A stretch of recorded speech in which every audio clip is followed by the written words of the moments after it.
तवक्कलतु अलैका या रब्बुल आलमीन। गुज़िश्ता दिनों अपने एक बयान के दौरान मैंने कहा था कि मेरा ऑप्टिमिज्म मुझे अब भी ये सोचने पर मजबूर कर रहा है कि ये इमरान खान की एक सियासी मैनूवरिंग हो कि तमाम पार्टियों से इन लोगों को एक जगह जमा करने के बाद ना सिर्फ ये कि उन पार्टियों से इस गंद को ख़त्म किया जाए लोटों से, बल्कि एक जगह जमा करने के बाद एंड टाइम पर उन्हें अपनी पार्टी से भी बेदखल कर दें, तो उनका हाल यकीनन ना वो घर के रहेंगे ना वो घाट के। लेकिन बहरहाल ये एक ऑप्टिमिज्म था और इमरान खान साहब ने उनमें से बेशतर को क्या बल्कि शायद तमाम ही को टिकटों से नवाज दिया है। नवाज, जी हाँ, तो नवाज से ये बात भी सामने आती है। चौधरी निसार साहब ने एक बहुत खूबसूरत मूव किया है सियासी एतबार से। क्या हम 70 की दहाई में वापस लौट रहे हैं? जो बात इमरान खान साहब की समझ में नहीं आई, शायद नून लीगियों ने सुन ली है, क्योंकि पंजाबी लफ्ज जीब से तो वो डराते रहे,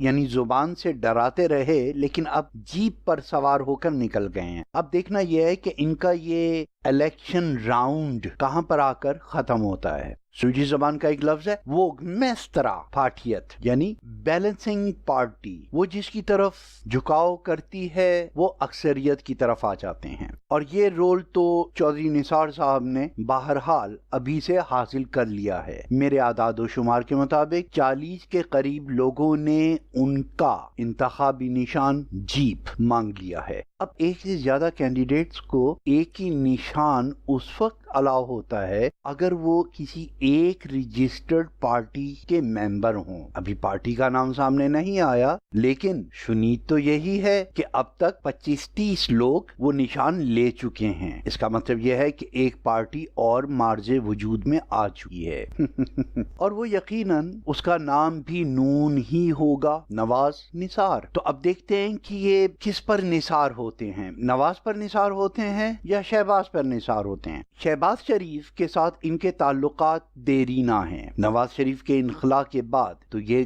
गठजोड़ और भी ज्यादा मजबूत होना चाहिए था ना, क्योंकि शहबाज शरीफ साहब से तो कोई इख्तिलाफ नहीं। तो अब यही बात समझ में आती है कि भुट्टो का रोल अदा करेंगे नवाज शरीफ या सामने बैठे हुए शहबाज शरीफ। इसमें थोड़ा सा तज़ब्ज़ुब है, लेकिन मुस्तफ़ा खर का रोल तो हर हालत में चौधरी निसार साहब अदा कर रहे हैं। नवाज शरीफ से नाला, नून लीग से नाला जो वोटर्स थे वो पीटीआई की तरफ ना जा सकें, उसके लिए ये जीप बाहर निकली है और तमाम रूठे हुए वोटर्स को और इलेक्ट्रोल्स को उसमें समेट रही है। फिलहाल तो इस जीप के ऊपर 25-30 लोग सवार हो चुके हैं ऑलरेडी, इलेक्ट्रोल्स, जिनका मुस्तकबिल या तो आजाद उम्मीदवार की हैसियत से होता या फिर इमरान खान साहब के साथ होता। तो पाकिस्तानी पॉलिटिक्स में और खासकर पंजाब की पॉलिटिक्स में ये एक इंतहाई ज़हीन मूव है। और इस तरह से चौधरी निसार साहब ने कम से कम अपनी जात की हैसियत से तो एक और बात मनवा ली कि वो अपनी जात में भी एक अच्छे सियासतदान निकले।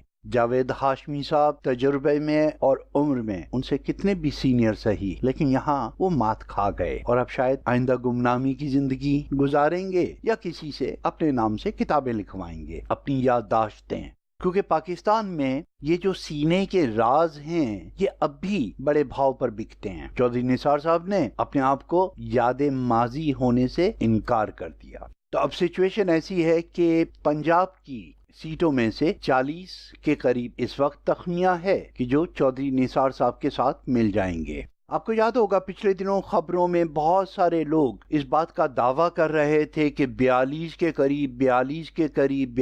करीब तो ऐसे एमपीएज और एमएनएज हैं जो नून लीग को छोड़ने के लिए तैयार हैं। नया 9 दिन पुराना 100 दिन, वो कहावत यहाँ पर भी पूरी उतरती। पुराने खिलाड़ी हैं बहरहाल। तो अब देखें कि 40 सीटें लेने के बाद चौधरी निसार साहब इस हैसियत में होंगे कि एक कोलिशन गवर्नमेंट जो बनेगी ये उसमें शामिल हो जाएंगे और इन्हें बड़ी भारी कीमत मिलेगी अगर ये उस वक्त भी आंखों देखी शर्म जो होती है اپنی پرانی وفاداریوں کے عوض اگر یہ شرما نہ جائیں تو یقیناً میں یہ کہہ سکتا ہوں، پریڈکٹ کر سکتا ہوں کہ یہ آئندہ کے وزیر اعظم ہو سکتے ہیں، کیونکہ شہباز شریف صاحب کو زرداری صاحب سے ہاتھ ملانے میں کہیں کوئی ہچکچاہٹ نہیں ہوگی عمران خان صاحب کو روکنے کے لیے، اور وہاں مجھے نہیں لگتا کہ چودھری نثار خان صاحب عمران خان کو اپنا تعاون پیش کریں گے۔ پرانی وفاداریاں ہیں تو وہ یقیناً اس کولیشن کا حصہ ہوں گے جو زرداری، شہباز